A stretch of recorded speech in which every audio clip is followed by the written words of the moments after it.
Hello everyone, light के फंडे channel में आप सभी का स्वागत है। आज हम लोग कुछ महत्वपूर्ण प्रश्नों पर चर्चा करने वाले हैं। आइए शुरू करते हैं। पहला सवाल है, निम्नलिखित गुप्त शासकों में से किसने विक्रमादित्य की उपाधि धारण की थी? ऑप्शन है चंद्रगुप्त प्रथम, समुद्रगुप्त, रामगुप्त, चंद्रगुप्त द्वितीय। इसका सही जवाब होगा चंद्रगुप्त द्वितीय। चंद्रगुप्त द्वितीय जो है वो भारतीय इतिहास का पहला ऐसा शासक था जिसने अपने दरबार में नवरत्न रखा था।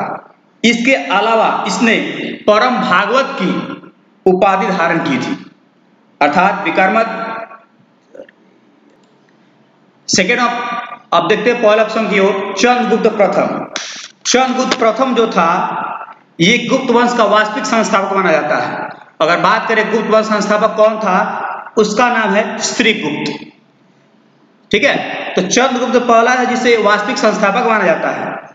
आगे बढ़ते हैं, समुद्रगुप्त। समुद्रगुप्त को भारत का नेपोलियन कहा जाता है। यह अपने युद्ध नीति के लिए काफी फेमस था। समुद्रगुप्त ने विक्रमांक की उपाधि एवं कविराज की उपाधि, ये दोनों उपाधियां ग्रहण की थी। समुद्रगुप्त को जो है सिक्के पर बीना बजाते हुए भी देखा गया है। और बात करें चंद्रगुप्त प्रथम की तो हम लोग पहले ही बात कर चुके हैं। आगे है रामगुप्त। तो रामगुप्त जो है ये समुद्रगुप्त का पुत्र था। आगे बढ़ते हैं क्वेश्चन नंबर 2 की ओर। किसके द्वारा विजयनगर राज्य की स्थापना की गई थी? ऑप्शन है देवराय प्रथम, हरिहर एवं बुक्का, कृष्ण देवराय सेकेंड। तो इसका सही जवाब होगा हरिहर एवं बुक्का। हरिहर और बुक्का के द्वारा जो है वो विजयनगर साम्राज्य की स्थापना की गई थी, जिसकी राजधानी हम्पी थी। अगर बात करें देवराय प्रथम की तो इसके शासनकाल में प्रसिद्ध इतावली यात्री जिसका नाम निकोलो कांटी था ये आया था। कृष्ण देवराय की बात करें तो कृष्ण देवराय जो है ये बहमनी साम्राज्य का शासक था। इसी के दरबार में एडवर्डी बाबोसा नामक पुर्तगाली यात्री आया था। इसके अतिरिक्त 8 प्रसिद्ध तेलुगु कवियों का समूह हुआ करता था जिसे अष्ट दिग्गज कहा जाता था। ये भी कृष्ण देवराय के दरबार में ही थे। बाबर ने अपनी आत्मकथा तुजुक ए बाबरी में ये कहा है कि भारत का सबसे शक्तिशाली शासक कृष्ण देवराय है। अगर बात करें देवराय प्रथम की तो देवराय सेकेंड की तो इसे संगम वंश का महानतम शासक माना जाता है। इसने गजबेटकर की उपाधि धारण की थी। गजबेटकर का अर्थ होता है हाथियों का शिकारी। इसी के शासनकाल में प्रसिद्ध ईरानी राजदूत अब्दुल रज्जाक ने विजयनगर की यात्रा की थी।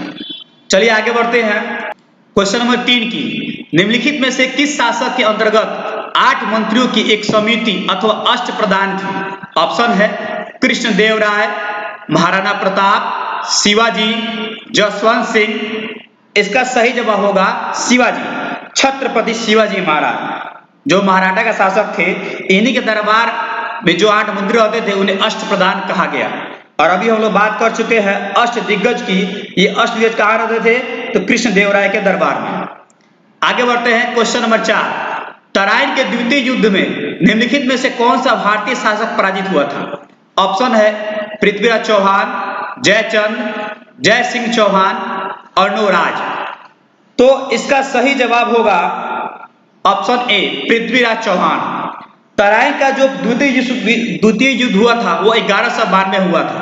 अगर पहले तराइन के युद्ध की बात की जाए तो 1191 हुआ था, जिसमें मोहम्मद गोरी जो है वो पृथ्वीराज चौहान से पराजित हुआ था। और ये जयचंद की बात की जाए तो जयचंद और मोहम्मद गोरी के बीच जो है 1194 में चंदावर का युद्ध हुआ था, जिसमें जयचंद की हार हुई थी। हालांकि तराइन के द्वितीय विश्व युद्ध की बात की जाए तो जयचंद ने मोहम्मद गोरी की सहायता की थी, इसीलिए मोहम्मद गोरी जो है पृथ्वीराज चौहान को हरा पाया था। आगे बढ़ते हैं क्वेश्चन नंबर 5 की ओर। पंजाबी लिखने के लिए किस गुरु ने गुरुमुखी लिपि को विकसित किया था? ऑप्शन है गुरु अंगद, गुरु अमरदास, गुरु रामदास, गुरु अर्जुन। इसका सही आंसर होगा गुरु अंगद। गुरु अंगद जो है यह सिखों के दूसरे नंबर गुरु थे। ठीक है, और इन्होंने ही गुरुमुखी लिपि को विकसित किया है। अगर बात करें सिखों के पहले गुरु, उनका नाम है गुरु नानक देव। अगर बात करें सिखों के 10वें गुरु यानी अंतिम गुरु, गुरु गोविंद सिंह, जिनका जन्म हमारे पटना साहिब में हुआ है, बिहार में। सेकंड ऑप्शन है आपका गुरु अमरदास। गुरु अमरदास जो थे वो सिखों के तीसरे नंबर गुरु थे और ये अकबर के समकालीन थे। थर्ड ऑप्शन है गुरु रामदास। गुरु रामदास जो है सिखों के चौथे नंबर गुरु थे। इन्हें अकबर ने 500 बीघा जमीन दिया था। जो जमीन अकबर ने इन्हें दिया था उसी पे रामदास नगर बसाया गया और बाद में यह वर्तमान में अमृतसर नगर के नाम से फेमस है। अंतिम ऑप्शन है गुरु अर्जुन देव। गुरु अर्जुन देव थे, ये सिखों के 5वें नंबर गुरु थे। इन्होंने ही गुरु ग्रंथ साहिब की रचना की थी, जो सिखों की सबसे पवित्र ग्रंथ है। 1589 में गुरु अर्जुन देव ने ही गुरु हरमंदिर साहिब का निर्माण कराया था, जिस पर महाराजा रणजीत सिंह ने स्वर्ण पदक चढ़ाया था। तब से वह स्वर्ण मंदिर के नाम से फेमस हो गया। क्वेश्चन नंबर 6, महापुराणों की संख्या कितनी मानी जाती है? ऑप्शन है 10, 12, 5, 18। तो महापुराणों की संख्या जो है वह 18 है। अगर बात करें हमारे वेद और उपवेद कितने हैं, तो वेद और उपवेद जो है उनकी संख्या 4 है। वेदांगों की संख्या 6 है, उपनिषद की संख्या 108 है, स्मृति की संख्या 6 है और दर्शन की संख्या भी 6 है। आगे बढ़ते हैं क्वेश्चन नंबर 7, भारतीय संसद द्वारा इनमें से किसके उपरांत धन्यवाद प्रकट किया जाता है? ऑप्शन है कुछ सांसदों द्वारा बहुत अच्छे कार्य करने पर, कुछ नागरिकों द्वारा देश के लिए बहुत अच्छे कार्य करने पर, प्रधानमंत्री द्वारा देश के लिए बहुत अच्छे कार्य करने पर, भारत के राष्ट्रपति द्वारा संसद के दोनों सदनों को एक साथ संबोधन किए जाने के बाद। तो धन्यवाद प्रकट तब होता है जब राष्ट्रपति जो है दोनों सदनों को संबोधित करते हैं उसके बाद। आगे बढ़ते हैं, यानी इसका ऑप्शन डी सही है। क्वेश्चन नंबर 8, भारत के संविधान द्वारा कल्पित कितने प्रकार के आपातकाल है? ऑप्शन है 1, 2, 3, 4। तो इसका सही आंसर होगा ऑप्शन सी 3। भारत में 3 तरह के आपातकाल है। कौन कौन से आपातकाल है? तो सबसे पहला आता है राष्ट्रीय आपातकाल, जो आर्टिकल 352 के तहत आता है। उसके बाद है राष्ट्रपति शासन या राज्य आपातकाल, जो आर्टिकल 356 के तहत लगाया जाता है। और तीसरा है वित्तीय आपातकाल, यानी जब देश की अर्थव्यवस्था कमजोर होती है तो उसे मजबूत करने के लिए वित्तीय आपातकाल, वित्तीय संकट को दूर करने के लिए लगाया जाता है, जो आर्टिकल 360 के तहत लगाया जाता है। आगे बढ़ते हैं क्वेश्चन नंबर 9 की ओर। थर्मामीटर में निम्नलिखित में से कौन सी धातु का उपयोग होता है? ऑप्शन है चांदी, पारा, सोडियम या तांबा। तो इसका सही आंसर होगा पारा। इसे क्विक सिल्वर भी कहा जाता है और इसका अयस्क जो है वो सिनेबार होता है। क्वेश्चन नंबर 10, टमाटर में कौन सा अम्ल होता है? टाटारिक अम्ल, मंद अम्ल, एसिटिक अम्ल या ऑक्सैलिक अम्ल। तो इसका सही जवाब होगा ऑक्सैलिक अम्ल। अगर बात करें टाटारिक अम्ल की तो ये अंगूर और इमली में पाया जाता है। एसिटिक अम्ल जो है वो सिरका में पाया जाता है।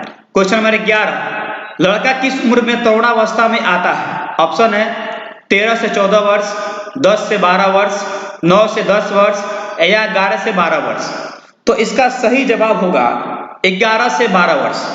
औसतन जो है लड़का की तरुणावस्था जो है 11 से 12 होती है। अगर आपसे सवाल करें कि लड़कियों की तरुणावस्था कब से कब होती है, तो आंसर होगा 10 से 11 वर्ष। आगे बढ़ते हैं क्वेश्चन नंबर 12, रक्त में खनिज संबंधी अशुद्धता किसके द्वारा हटाई जाती है? ऑप्शन है फेफड़े, किडनी, प्लीहा, यकृत। तो इसका सही जवाब होगा किडनी। किडनी जो है एक चौड़ा वृक्क होता है और इसका भार लगभग 140 ग्राम होता है। आगे बढ़ते हैं क्वेश्चन नंबर 13, मौसम की कौन सी दशा बैरोमीटर पढ़ने में अकस्मात गिरावट से सूचित होती है? ऑप्शन है तूफानी मौसम, शांत मौसम, शीत एवं शुष्क मौसम, गर्म एवं धूप वाला मौसम। तो इसका आंसर होगा तूफानी मौसम। वायुमंडलीय दाब को जो है वो बैरोमीटर से मापा जाता है। इसी की सहायता से मौसम का पूर्वानुमान लगा सकते हैं। बैरोमीटर का पाठ्यांक जब एकाएक नीचे गिरता है तो आंधी की संभावना होती है। यदि बैरोमीटर का पाठ्यांक जब धीरे धीरे नीचे गिरता है तो वर्षा की संभावना होती है, और जब बैरोमीटर का पाठ्यांक धीरे धीरे ऊपर चढ़ता है तो दिन साफ होने की संभावना होती है।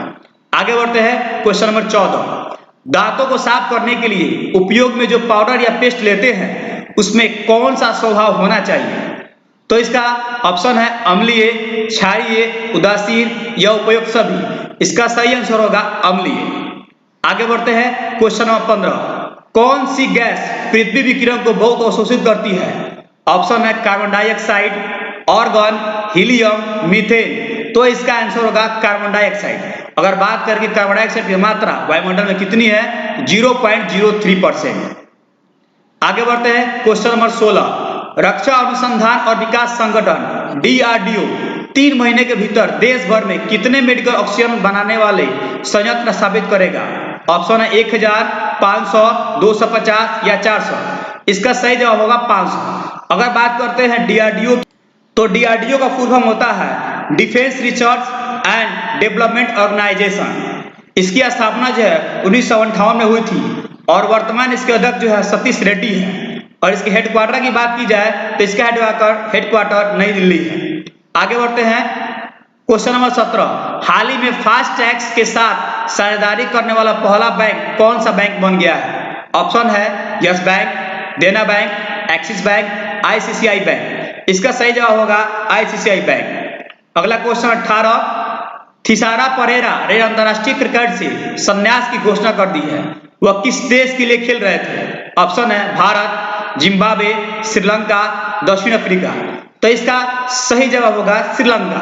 थिसारा परेरा जो है वो श्रीलंका के खिलाड़ी रह चुके हैं। आगे बढ़ते हैं क्वेश्चन 19। हाल ही में एन रंगास्वामी ने किस राज्य अथवा केंद्र शासित प्रदेश के मुख्यमंत्री के रूप में शपथ ली है? ऑप्शन है गोवा, असम, पुदुचेरी या केरल। तो इसका सही जवाब होगा पुदुचेरी। Last question. हाल ही में किस भारतीय राज्य ने डिजिटल वाटर रिपोर्टिंग प्रणाली शुरू की है?